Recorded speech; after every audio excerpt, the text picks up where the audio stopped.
As you're working, it's important that you remember that you're making an actual real website. So this is just like any website you ever go on to. It's just something that you've created using Google Sites. One thing that you have to do, though, to make your site visible to yourself as a real site and to others is to publish your site. So when you first start, you can do all the stuff that you want. Google's going to save all of your stuff, so you don't have to worry about saving anything, but there's no visible site yet. What you have to do is click publish. And you can do this at any time. You can do this right when you open the site before you add anything to it. You can do it later on, but until you do this, you don't actually have a site that somebody can see. So all I have to do is come over here to publish. And when I do that, it's going to default to a site name. It's probably not going to work because if other people have the same site name, it's not going to work. So I'm going to change this to East and West Gnarly. I guarantee nobody has that. And I know nobody has that because this publish is blue.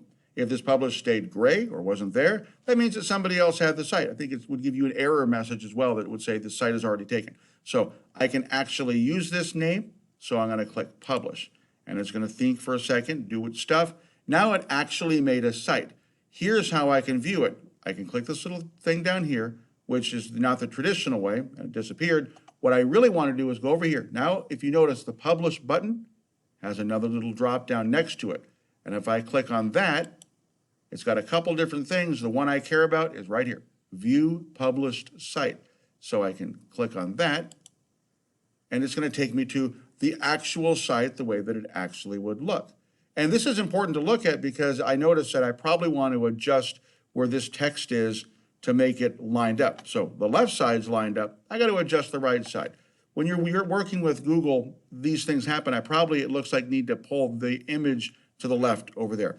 It's really important to look at your published site very often because what you see on your non-published part is very often different than what you see on your published part. This is the URL also at the very top that you can share. If I can get rid of this thing. Oops, can't get rid of it. All right, but if I just double click way up here, then the website address here, this becomes highlighted. Now I can click Control C, copy that, and then I can turn in that URL when you have to turn in the actual website address to your teacher. So that's how you publish your site. Super important that you do that.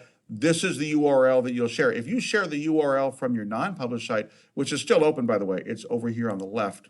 So now if I share this URL, that's not going to work. That'll take somebody to an error page because they're not the editor of your site. You have to share the URL of the published site when you share your site.